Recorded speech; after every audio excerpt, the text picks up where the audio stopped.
Hey everyone. I'm back with part 2 of our story today, and yep, this is where it wraps up. And oh, a massive shout out to all of you who dropped me messages about my personal update. The love and good vibes you've sent my way, and especially for my daughter, have been unreal. Seriously, thank you. He sat on the couch and thought about Jonathan's comments about taking it easy to keep his heart pumping. One of his joys in life was having a good cigar on the back patio. Molly hates even a whiff of smoke coming into the house as he goes in and out for additional alcohol.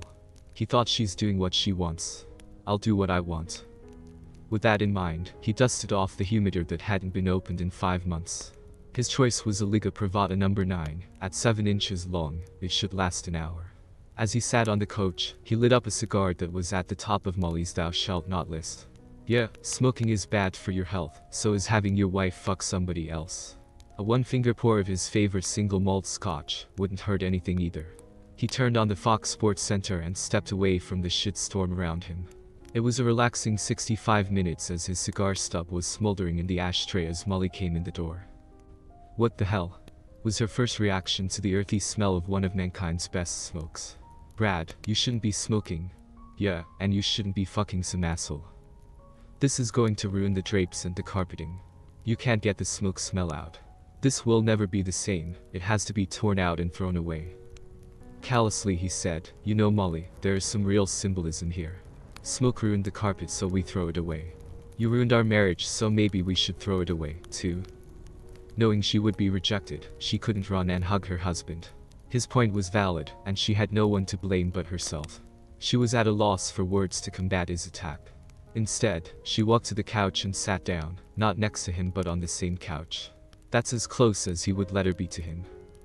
Trying to change the battlefield, she asked. We have been invited over to the Simpsons tonight for wine and dessert. Sharon has finished refinishing her kitchen and wants us to see it. I know it's not something you like to do, but can we leave the house for an hour or so, and get away from the terrible hurt I put on you? Please. Okay, an hour is about all I can take from her husband. It'll be good to be out of this house for a little while though. I don't care much for Gary either, but the Kellys and the Sullivans will be there so you aren't alone with Gary. Their dinner was quiet until Brad asked about her visit to the health clinic. Molly said, it was humiliating. I knew all 3 of the nurses. They were professional about it and didn't judge me, at least to my face. The worst part was having to disclose who I have had sex with in the last 90 days. My hand was shaking badly as I put Eric's name down and not yours. I am so ashamed, Brad. I can understand a small, very small piece of what you are going through. She had a hard time getting the last statement out of her mouth. Brad didn't say a thing, he didn't have to. Molly was happy to enter Gary and Sharon's house. Brad displayed a small fake smile and went over to the kitchen to make admiring comments about it. Gary took Brad to the family room where Paul and Sam were talking about the next Buccaneers football game. The 3 men had already gotten into Gary's Scotch selection and were laughing and joking. Gary offered Brad a drink, and Brad answered, sorry, I have to stay away from that for a few more months. Thanks for the offer. I forgot about that, Brad. How's the rehab coming? Rehab takes time and effort, and prevents me from doing as much as I want to do. As Gary smirked toward the other 2 guys, he said, too bad there's things you want to do but can't. Speaking of that, I hear that you're letting that smoking hot wife of yours fuck other guys because of your weak heart. I'd like to put my name on the list of guys she is allowed to fuck. I'd really like to do her. Upon saying that, Brad's face turned to stone and his eyes shot fire at this insensitive jerk. How dare he talk to him like that? Gary noticed the mood change and quickly smiled and said, just kidding, pulling your chain. I didn't mean any disrespect to you or Molly. He offered his hand and said, no hard feelings. Brad's face softened, but his heart and anger didn't. He took a step toward Gary, putting out his right hand. Gary smirked at Brad, but didn't see the hard swing of Brad's left hand, headed directly at Gary's nuts. His flashing fists made a direct hit. As Gary screamed in excruciating pain, Brad took the opportunity to introduce his elbow to Gary's jaw. Brad wanted Gary to feel the pain every time he thinks of Brad Carsoner, his wife. Gary spun a full 360 degrees and fell on the coffee table, sending glass, drinks and hors d'oeuvres everywhere. The 3 women rushed into the room as Sharon exclaimed, what happened? Brad looked directly at Molly and sneered, Gary heard you were fucking other men because I couldn't perform for you. He asked to be put on the list of guys that can fuck you. I gave him my answer. Molly's face was drained of blood. "Oh no," was all she could say, but she kept saying it over and over. She turned to Sharon and shouted, "You weren't supposed to tell anyone." "No one. You shouldn't have told anyone." Molly turned toward Brad, but he was gone. She didn't even hear the door slam for the noise from Gary's groaning. Brad's taillights were all Molly could see as she rushed outside to talk to him. "Oh shit, he's gone," was her first thought. Then she trembled as she thought about the other, larger meaning of he's gone. As in forever. The breathing lessons he had to lower his stress level were working by the time he made it to his driveway. In situations like this, Brad's therapist told him to go to your happy place. He had remembered this earlier in the day, and he thought the time might come to this. He was going to the fortress, that was his happy place. Inside his house he loaded several changes of clothes, laptop and his basket full of medicine, and got back into his car. The fortress is in a new light industrial district on the east side of Interstate 75, away from any potential hurricane storm surge. It had been advertised as executive man caves. The building has an intimidating fence all around, and a heavy-duty electronic entrance system. The long single-story windowless concrete buildings each had roll-up garage doors and steel-plated doors for the 6 individual units. Brad used his remote to open the roll-up door to drive into the big room. Brad's room was 1,500 square feet and had a concrete floor, small bedroom, bathroom with shower and a kitchen. There was a large area of sofas, chairs and tables, all centered on a 72 television mounted on the wall. Pennants, posters and flags for University of Florida Gators and the Tampa Bay Buccaneers decorated the concrete wall. The posters of nude women on the back side of football posters were changed depending on who was in attendance. The center of his attention in this modern man cave was a 1999 Mercedes SL 500 convertible. It was a gleaming silver R129 two-seat roadster. His baby was covered and sitting nose to nose with the Lexus he had just used to escape from Molly. Molly, oh yeah, he thought he might look at the numerous messages that made his cell phone look and sound like a bag of angry bees the last half hour. For the first time in 2 days, he smiled at the thought of Molly. Their time together had been good, but time changes. He was an engineer by training, education and aptitude. There was a whiteboard on the wall for tracking wagers, bets and scores on sporting events, and he thought it would come to good use. He cleaned the whiteboard of past scores of games played prior to his heart attack. It seemed like a decade ago he was a vibrant man with a faithful wife, but it's only been 3 days. Now he was naming the whiteboard Molly numbers. There were 4 columns with titles of "I'm sorry," "I love you," "Please forgive me," "I'll do whatever it takes," and blah blah blah. The final column was "How many know?" He chuckled as many phrases from the cheater's book of excuses showed up in Molly's phone calls and texts. He thought, the more people cheat, the more it all sounds the same. He didn't remember how many of these phrases were used since he first found out about her cheating.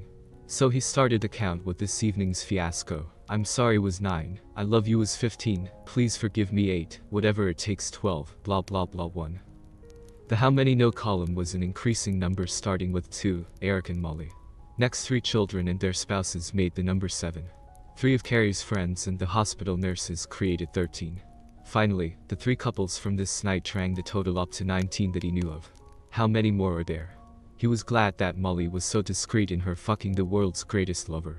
Yeah, right. Pandora, play Frank Sinatra. This was the music he wanted to hear as he put away his clothes and took his evening meds. A strong man, doing things his way, living a full life even though he had been in several painful relationships. He came out on top, and that is who he will now pattern his life. The next morning, he awoke restful and calm. Calm wouldn't be a word to describe his cell phone though. Good thing the whiteboard makes it easy to erase and replace the new numbers. As he was enjoying his morning coffee, there was a knock on his door. He thought, how the hell did she get past the gate? As he looked through the peephole, all he saw was a policeman's hat. He opened the door to find a young policeman and a woman police lieutenant. "Are you Brad Carson?" Brad pulled the door fully open and invited the officers in. It was hard to notice any bodily features of the woman officer, other than she was blonde, tall and without makeup. Her face was attractive. The officers strolled in and gave the man cave a quick once-over look. "I'm Lieutenant Pauls and this is Officer Sullivan.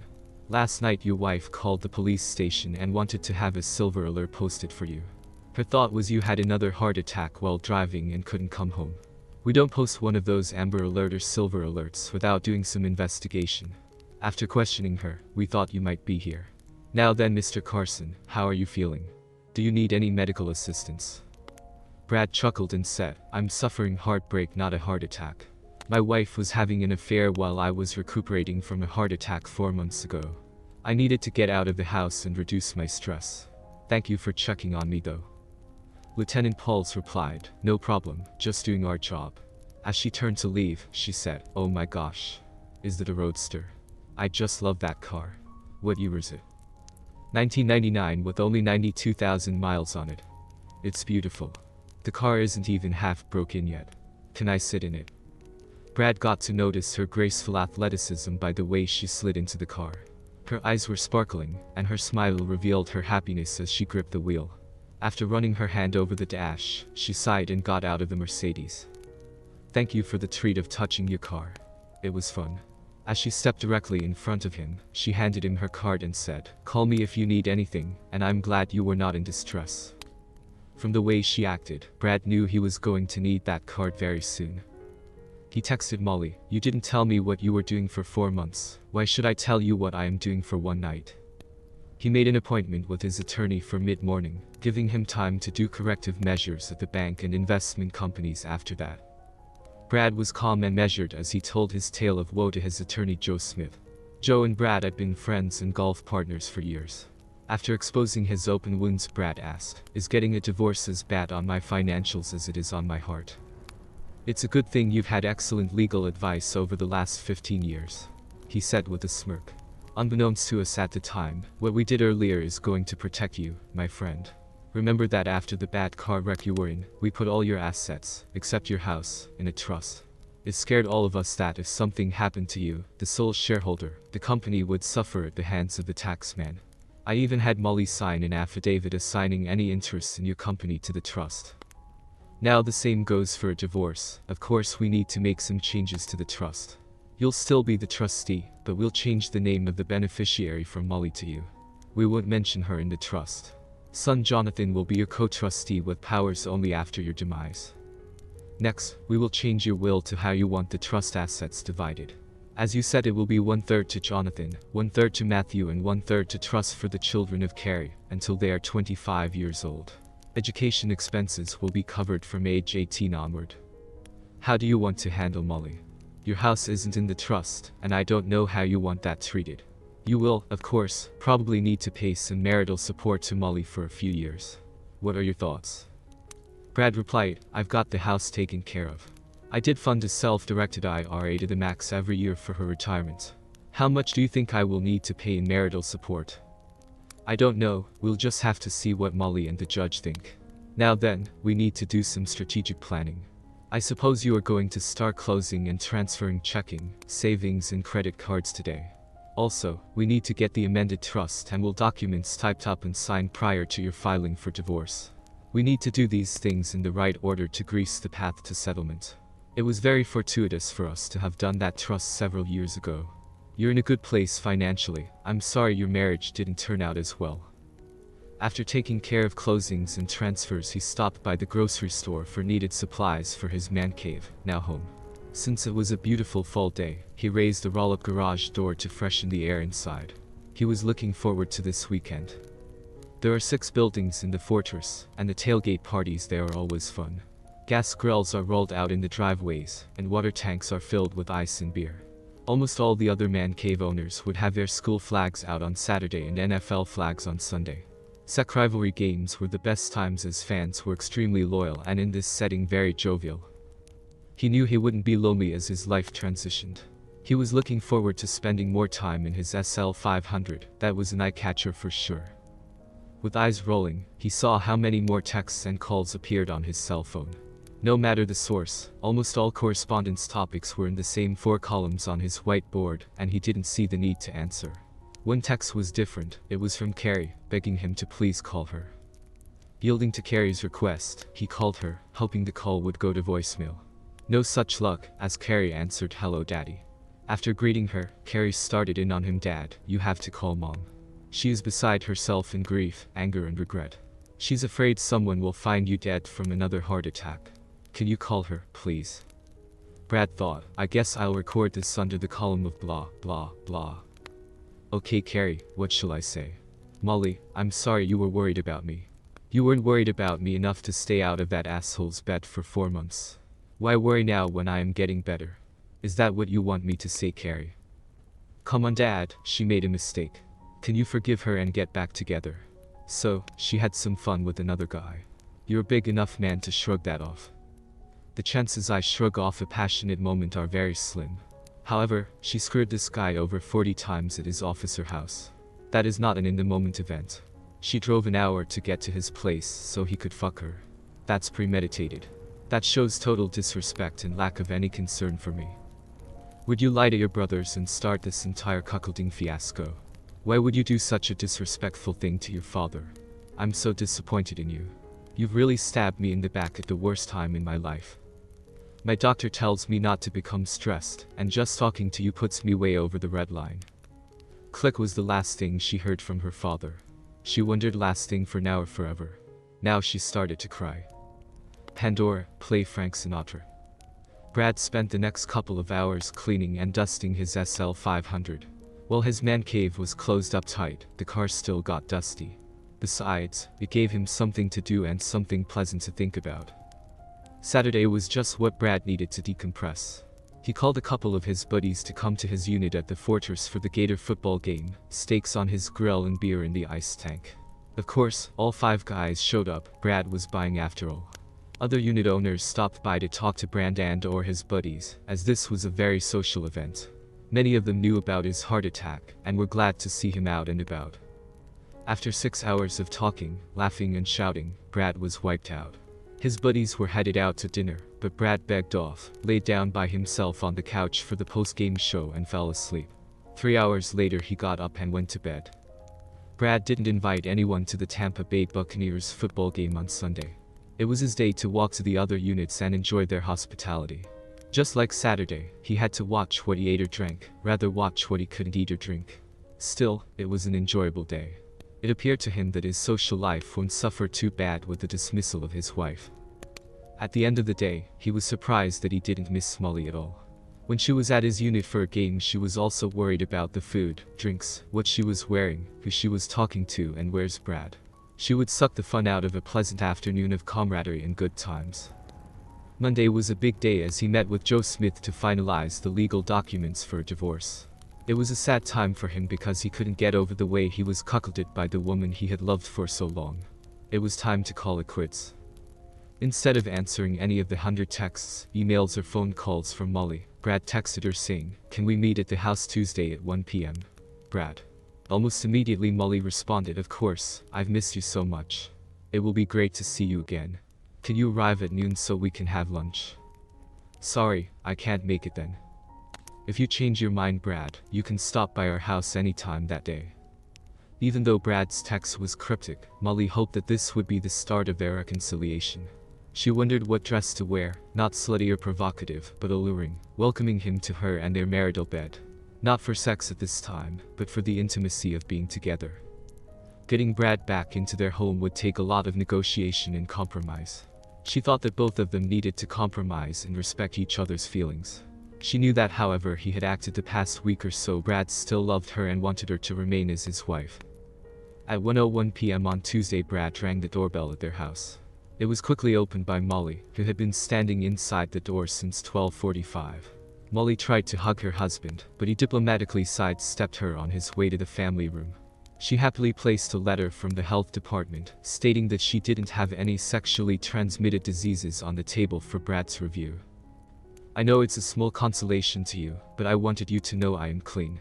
Her comment was met with a shrug of his shoulders, and a dull look in his eyes as if to say, "So what?" Molly started the difficult conversation with questions about Brad's health.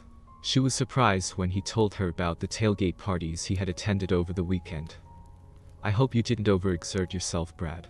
You have to remember to be careful of your heart." Brad thought I had a heart attack, then she broke my heart. Now she says be careful of my heart. What a hypocrite. After they talked about their kids and new grandkids' activities, Molly said, "Carrie has been a mess since you talked to her.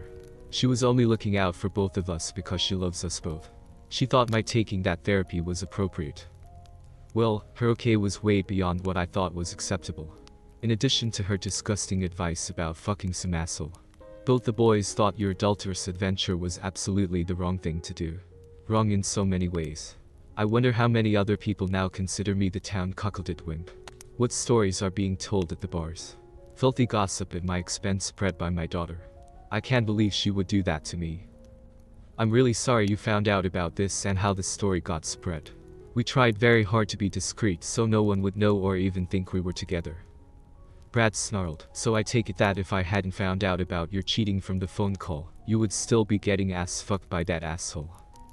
I don't know, Brad. I hadn't decided yet. My heart was with you at all times, Brad. But my pussy was geared for sex and I needed it badly. I was going crazy and it was something my body needed. You weren't there, so I helped myself to some release. I knew you wouldn't approve, but I had to make a decision based on my needs as opposed to your opinion. My body, my decision. I'm really sorry you were angry, but that's the decision I made, hoping you would never find out. I was doing it for both our sex lives, yours and mine. I wanted to be ready when you would come to bed and order me to spread him. I wanted to be prepared for your dick. It's the dick that I prefer to have to thrill me. Always has been, always will be. To me, Eric's dick is no different than my vibrator. You finding out about this has created a stressful situation between us. I'm glad we were discreet and I didn't want you to get embarrassed publicly. That was never my intent. Your view of discretion and mine are different. By my count, today there are 19 people that know the whole story. You think you put it on the 6 p.m. news? How can that be? That can't be right. Staring at Molly, he recounted everyone that was on his whiteboard tally. Her face grew dark as she looked at the floor. This wasn't going to help her bargaining position. I'm sorry, Brad, so sorry. Sorry for so many things. I'm sure you are. By my count, that is 57 times since I left the house that you have said or texted that to me. Where's that gotten us? I guess I've said that a lot because I truly am sore. I'll try not to say that word so often. Molly, you've also said you'd do anything to get us back together 46 times. So, tell me your plan on getting us back together.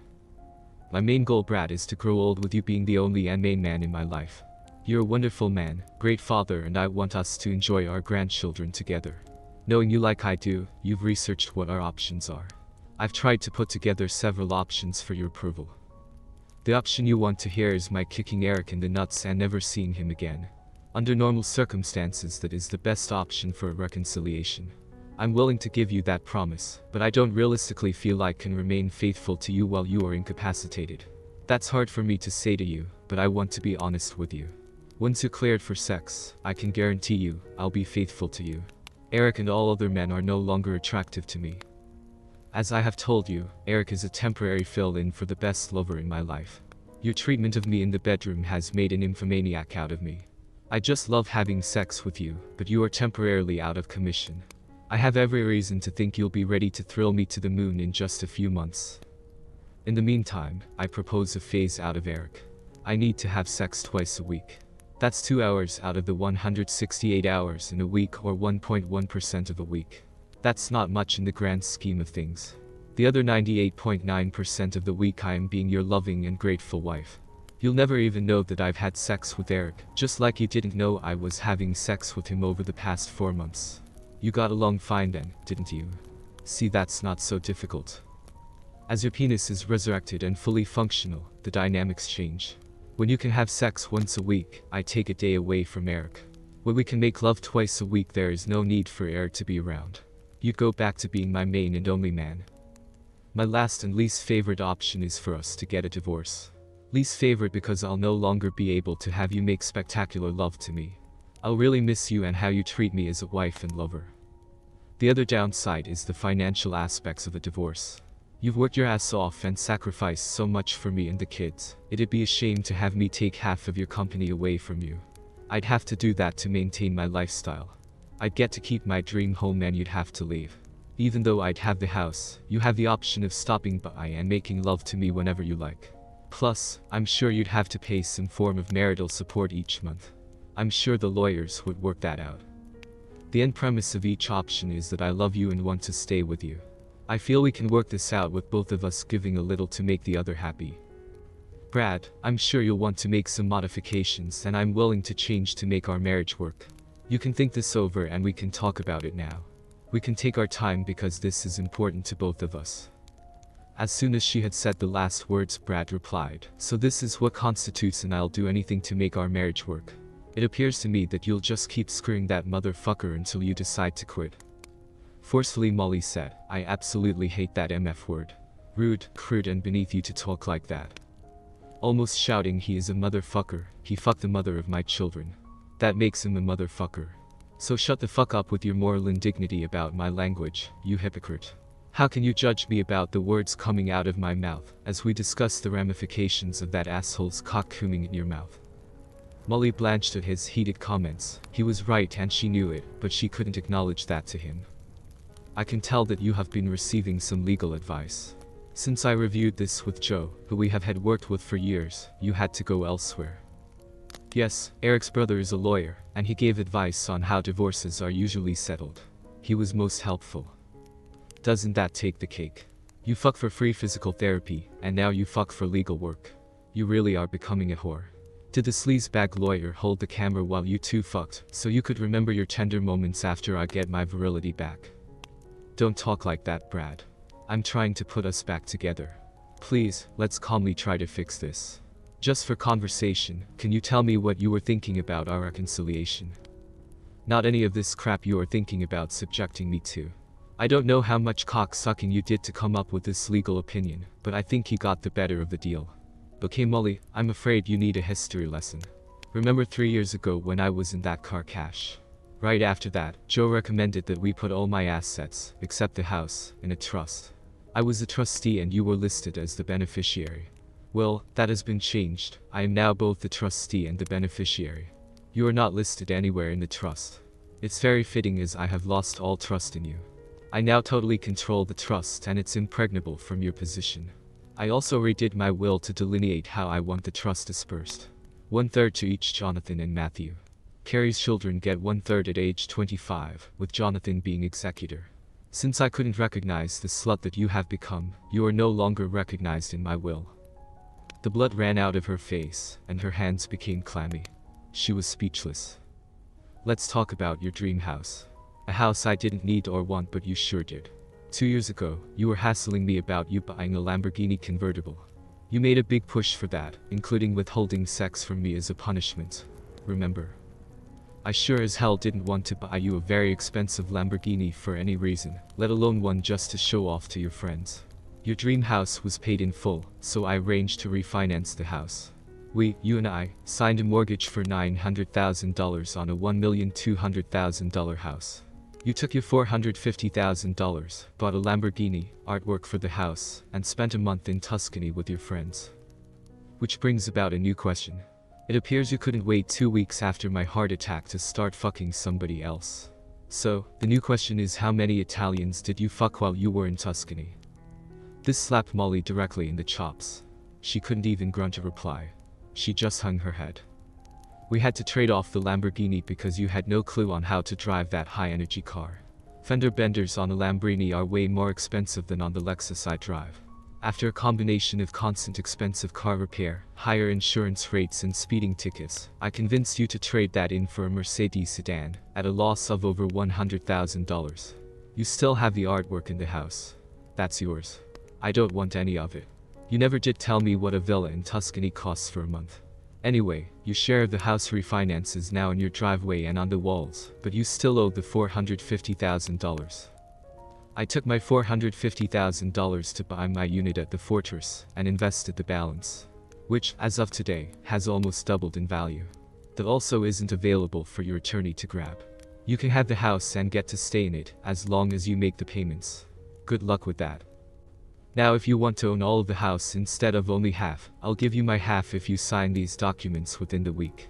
Of course, you will then need to pay my $450,000 in mortgage payments. There won't be any marital support or alimony for you. I'm disabled, unable to work and don't have a clear doctor's report as to when I can return to work. My disability insurance policy is the only income I have. Too bad, dear, income-wise I'm now poorer than I was when I married you. However great the screwing you got from that motherfucker was, I'm sure this one will be remembered longer. I'll leave your house now, Molly. The paperwork for a divorce will follow shortly. Look it over, get a real attorney, pay with cash, not your mouth, pussy or ass. Just remember, the more you use that pussy with younger men, the less valuable it becomes to them or other sleazeballs. Brad left the envelope of divorce documents, walked briskly to the door, then turned saying, "I had a heart attack that nearly killed me. The pain and trauma were horrible, but I'm getting better every day.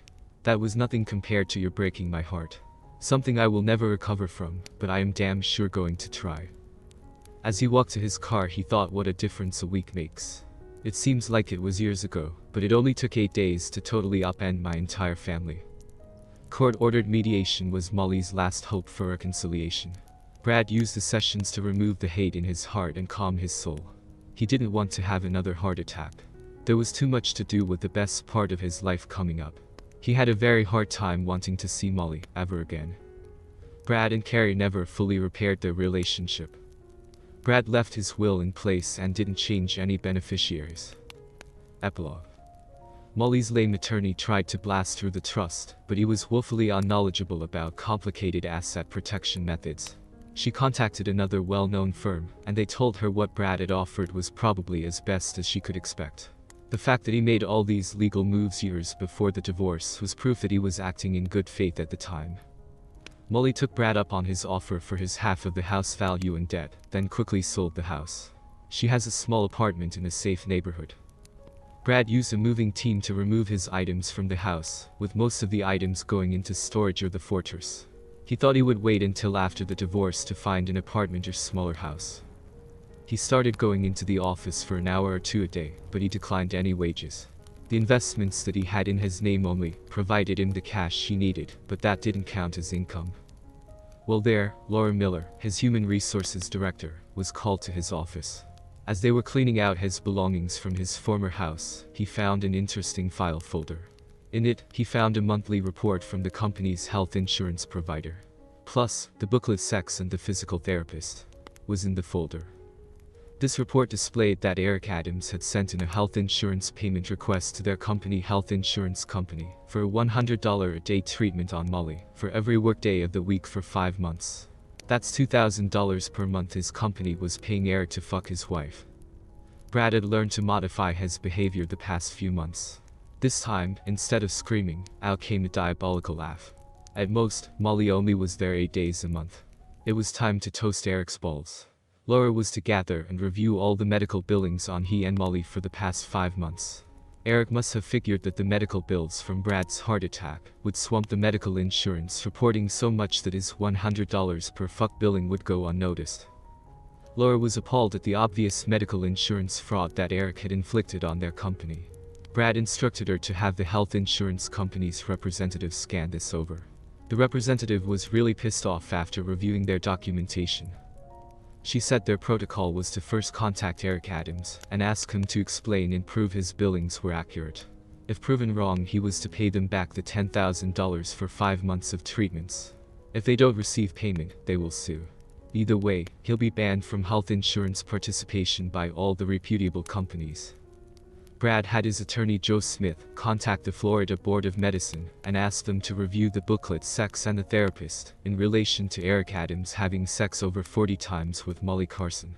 After further review and interviews with both Eric and Molly, his license to practice physical therapy in the state of Florida was revoked. Molly was devastated by how she was treated as she was required to tell, in detail, what Eric did on each of those treatments.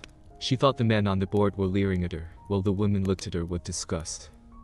Brad pestered Joe to have the local district attorney file fraud charges on Eric. As a favor to Joe, the district attorney filed the charges but never pursued prosecution because the $10,000 was a small amount in the criminal world. However, anyone doing a search on Eric Adams will see the pending fraud charges. Brad hired a search company to review applications in other states, in case Eric wanted to practice physical therapy there. Within days of submitting his application, Joe Smith was informing the new state of Eric's fraudulent and disgraceful activities. Since Brad was classified as disabled with little income, Molly had to return to the working world. She hadn't kept up her continuing education hours, so her nursing license was suspended. Her new career was as a nurse's aide in a local retirement facility. A far cry from the country club life she had been living. Her work schedule and reduced income didn't allow her to join her former BFFs at the country club swimming pool for cosmopolitans in the afternoon. Her divorced friends were so devastated to hear about her divorce that they started inviting her poor lonely soon-to-be ex-husband over for drinks and dinner. Their sons had almost no contact with her. Carrie and Molly blamed the other for alienating Brad and the boys. Both women were outraged about the very small sliver of assets they received from Brad as the divorce concluded.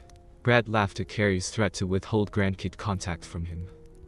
After an embarrassing interview by the Board of Medicine about screwing Eric, she dropped all contact with him. Neither Brad nor the kids know if she is dating anyone, but that's hard to do when you work the night shift. Brad asked Joe if he could persuade the district attorney to file charges on Molly for prostitution.